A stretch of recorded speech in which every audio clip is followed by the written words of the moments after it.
Olá, tudo bem? A primeira crítica de hoje é sobre um filme que ganhou a Palma de Ouro em Cannes, se chama The Square, A Arte da Discórdia, de um diretor chamado Ruben Östlund. What are the biggest challenges in running a museum? We're a museum of modern and contemporary art, so we need to present art that is the art of today, art that is absolutely cutting edge, and the competition is fierce.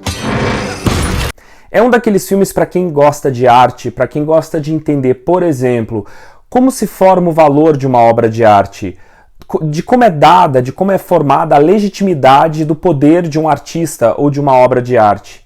Qual é a diferença do valor de uma obra de arte clássica, moderna e conceitual? Place an object in a museum. For instance, if we took your bag and placed it here, would that make it art?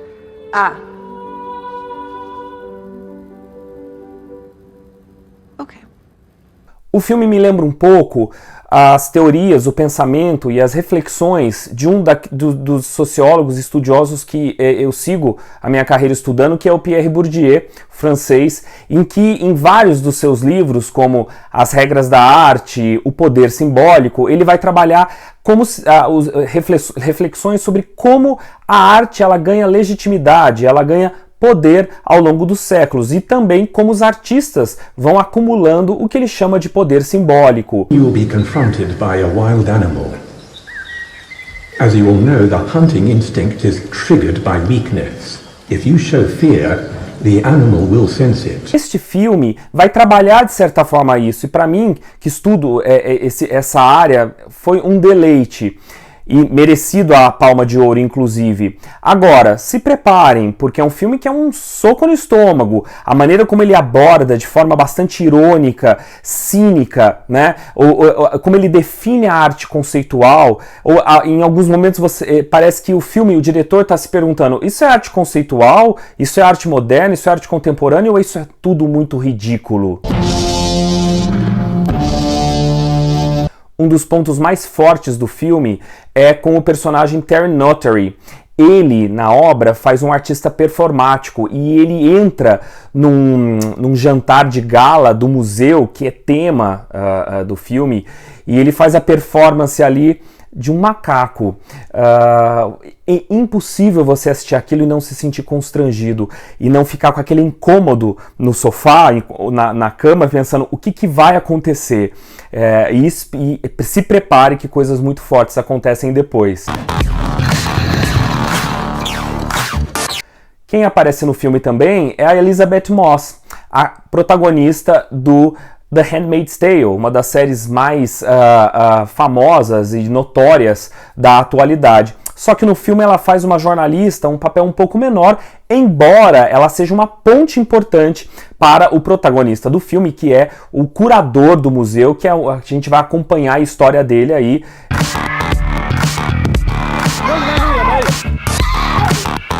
O filme aborda também temas ao redor, né, da trama principal, como, por exemplo, o peso do marketing hoje para a vida dos museus, o peso das redes sociais para alavancar público para essa instituição, que é uma instituição secular, e como ela sobrevive no século XXI atraindo o público. Ela pode abrir mão do marketing, ela pode abrir mão das redes sociais, até que num determinado momento a equipe de marketing, numa espécie de desespero formal, apronta uma estratégia que vocês vão ficar muito surpresos ao ver o filme.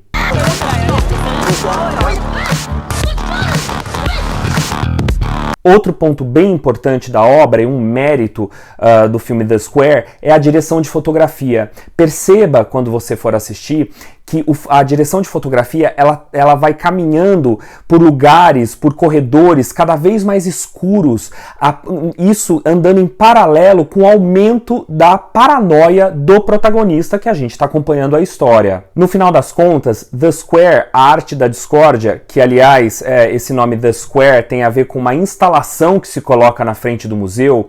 Este é uma obra que mereceu muito bem os prêmios todos que ganhou, mas é para aqueles cinéfilos e para aqueles amantes de cinema que querem entender, como alguns artistas vão acumulando esse chamado poder simbólico do Bourdieu, como obras de arte ganham espaços em museus e outras não. Que critério os curadores, a crítica usa para colocar estas obras lá? Este é um dos filmes que vai te fazer entender que nem tudo é objetivo, ou melhor, quase nada aí tem objetividade e racionalidade. A segunda crítica de hoje é de um filme chamado Em um Mundo Melhor, da diretora Susanne Bier, que deu o Oscar de melhor filme estrangeiro para a Dinamarca.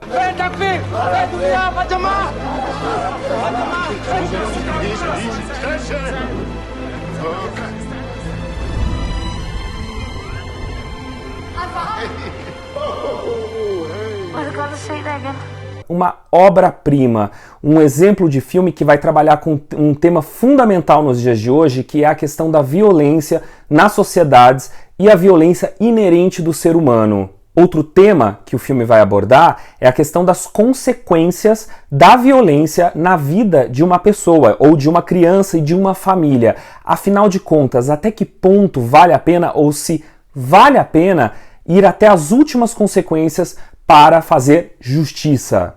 Jamen for at sige det som det er, så er det jo heller ikke nogen nem situation for Elias, det her, vel?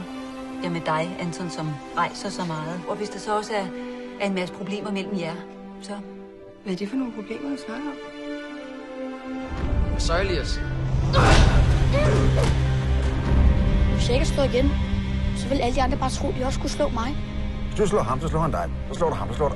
Du holder det aldrig op. Ikke hvis man slår hårdt nok første gang. O filme conta a história de Christian, um adolescente que perdeu a mãe, provavelmente vítima de câncer, e ele considera que o pai foi muito passivo e não lutou pela vida da mãe. Chega a ponto de até acusar o pai de querer que a mãe morresse para seguir a sua vida adiante. Ele vai acumulando um grande mal, uma grande dor, uma angústia dentro de si, e o resto é a história do filme, o desenrolar da trama envolvendo a sua vizinhança e atos vingativos e violentos de outras pessoas ao redor e como esse adolescente vai lidar com isso. As crianças e os adolescentes atuam muito bem. Além disso, o filme ele tem um roteiro que não te entrega tudo de uma vez só. Ele vai pincelando aos poucos e você não consegue de fato adivinhar onde vai as consequências finais dos atos daquelas crianças e adolescentes, o que é muito gostoso ao não ver num filme. Tanto é que a obra ganhou um remake em Hollywood alguns anos depois. Numa cena em que um mecânico, um cara que parece que não tem uma educação muito formal, ele é altamente violento com o pai do garoto, o garoto quer que o pai revide, existe uma expectativa e ao redor daquele mecânico todo mundo assiste sem fazer nada.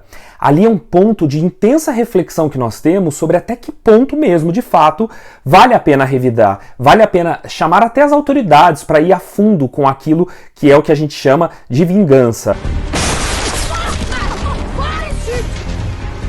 Jeg har ikke løjet over for dig. Jeg har Du sagde til mig, at Morten nok skulle blive rask. Du sagde også, hun ikke er ondt. Tror du ikke, at jeg kan gentage, som du er mig? Nej, det tror jeg faktisk ikke, du er. Du hører, hvad jeg siger? Jeg har noget virkelig, virkelig vigtigt at fortælle dig.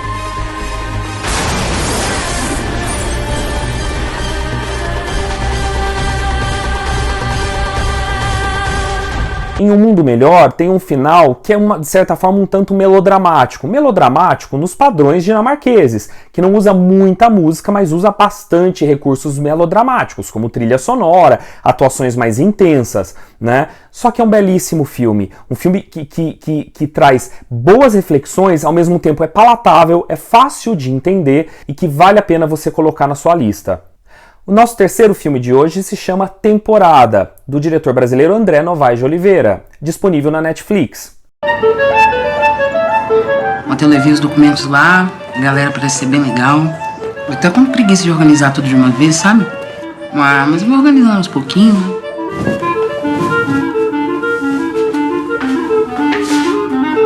Trata-se de uma história que se passa no interior, na cidade de Contagem, em Minas Gerais, e a gente acompanha a trajetória da personagem Juliana, uma moça que se muda para essa cidade, aparentemente porque passou num concurso para trabalhar para a prefeitura da cidade, na cobertura aí para evitar epidemia de dengue.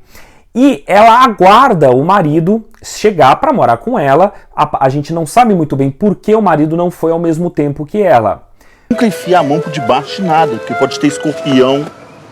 Já apareceu algum escorpião? Com certeza. Daqui a pouco você vai conhecer os moradores e tal. Aí fica fácil. Vai estar até tomando um cafezinho com o pessoal. O filme é um filme de silêncios, é um filme de reflexões.